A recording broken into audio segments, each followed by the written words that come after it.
It's time once again to put our feet up, relax, and let our hair down, or what's left of it. Here's Jelly Victor with the Leisure Report.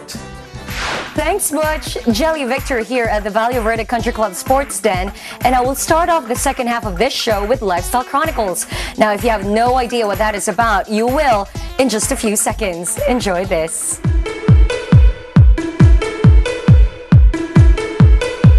Samsung Electronics Philippines has launched the first models of its full HD 3D entertainment products during the 2010 Samsung AV Roadshow held at the SMX Convention Center.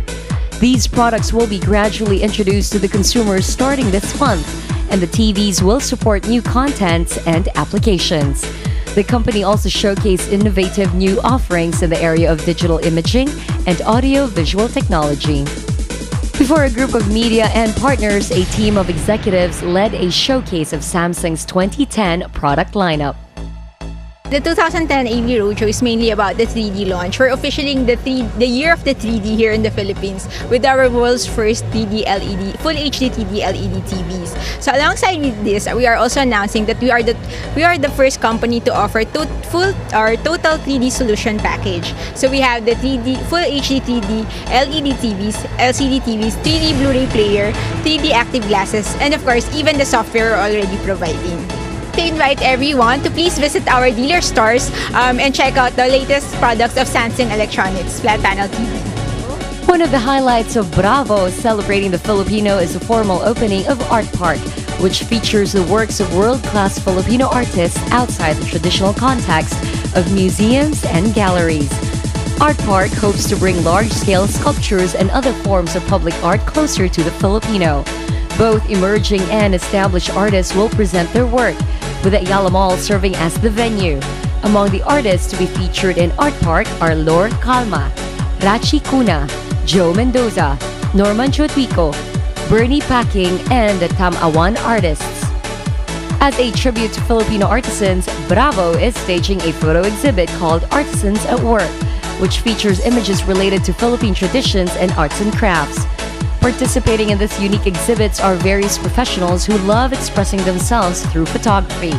Some of the photographers who will be participating in the exhibit are Spike Acosta, Joji Alcantara, Father Noni Dolor, Martha Ebro, Manny Ilana, Erwin Lim, and Piolo Pascual. Mr. Jaime Zubel is participating as a guest photographer in this exhibit. Artisans at Work will travel all the Ayala malls until September.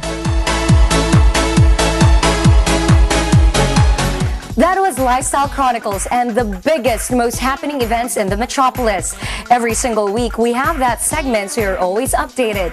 Now, I'm sure the countless foodies out there have been enjoying our different features on the best restaurants. But hey, have you given much thought to the men and the women behind the scene responsible for these great fares? Well, here's the show's tribute to them, the Kitchen Kings. Chef Roland Laudico has been fascinated by the kitchen ever since he was a young boy. Very few people get an inkling of what they want in life that early, but many count this as a blessing because it provides a singular drive and focus. I actually learned cooking very young. I was only 7 or 8 years old. My first mentor was my mom, because she cooks very well. Knowing what he wanted to do much later in life, the young Roland equipped himself with the knowledge and training necessary for his culinary career. He embarked on serious studies and training, even going abroad for specialized training and learned the ropes from the bottom rung. I worked professionally in a restaurant during '95. My first job was in La Primavera. I was a dishwasher and a prep guy. Pretty much did all the tough jobs. And then after La Primavera, I went to Carpaccio in Yacal.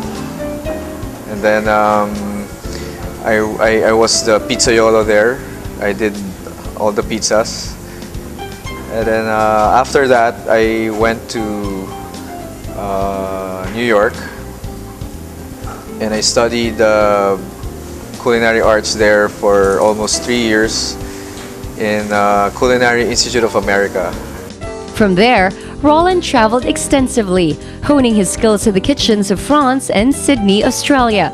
Eventually, he found himself back in the Philippines, ready to apply the knowledge he acquired in the major cities where food is big and their respective cuisines rank high in the culinary circle. One of the first ventures he had was the catering business, where this came in very handy. In our catering business, we pretty much do any kind of cuisine depending on what the client wants, from European to Asian to modern to classical. But in this restaurant, we specializes in our specialty is Filipino cuisine, but it's a bit modern, more contemporary style of Filipino food. The catering business, although profitable, was not quite enough for this chef.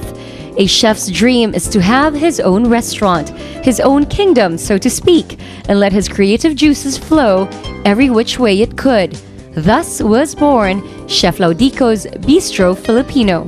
We have a lot of really signature dishes here.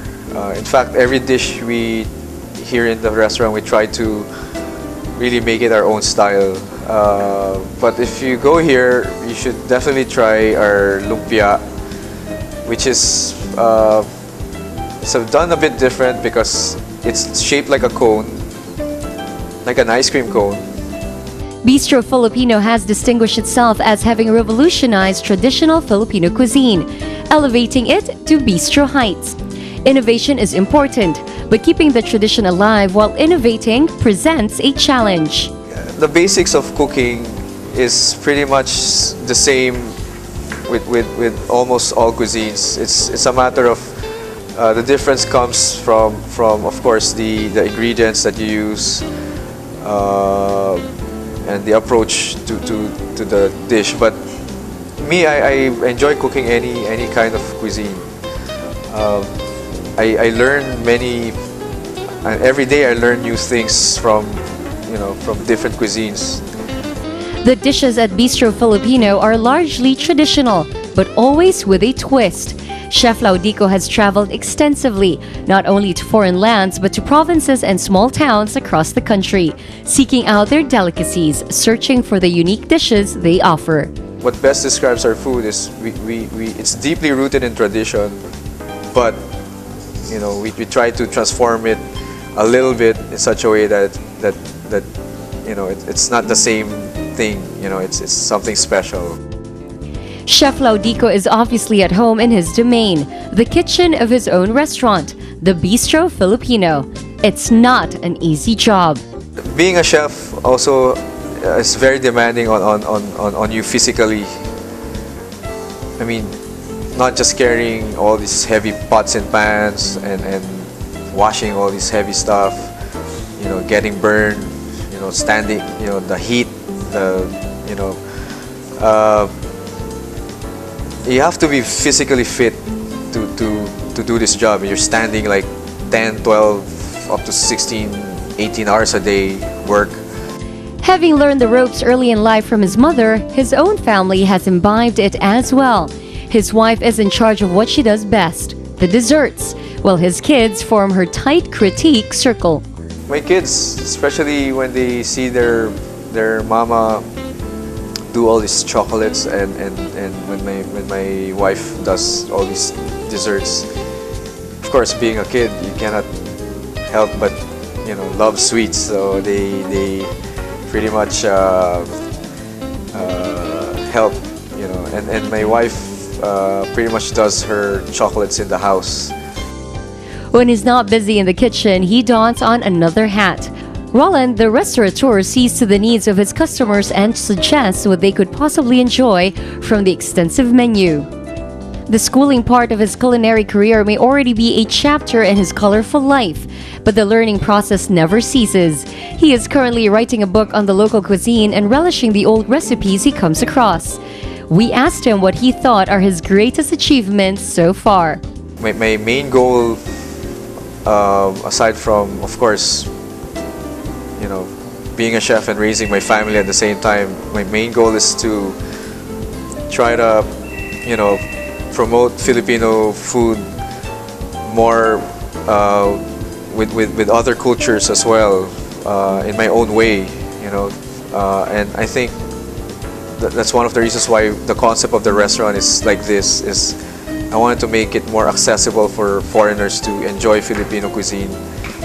Now, more than ever, there are budding chefs just fresh out of culinary school. We asked Chef Roland Laudico to share nuggets of wisdom for these fresh graduates. My advice would be just follow your dreams, follow your heart.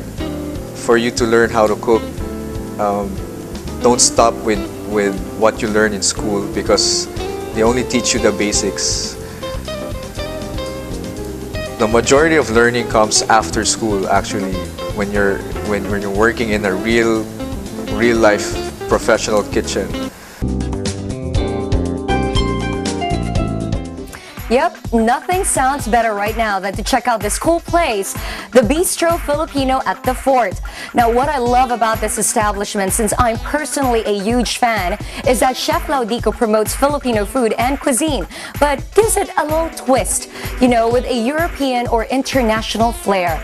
We are going on a quick break, and on the other side, it's Leisure Trip. See you in a few minutes.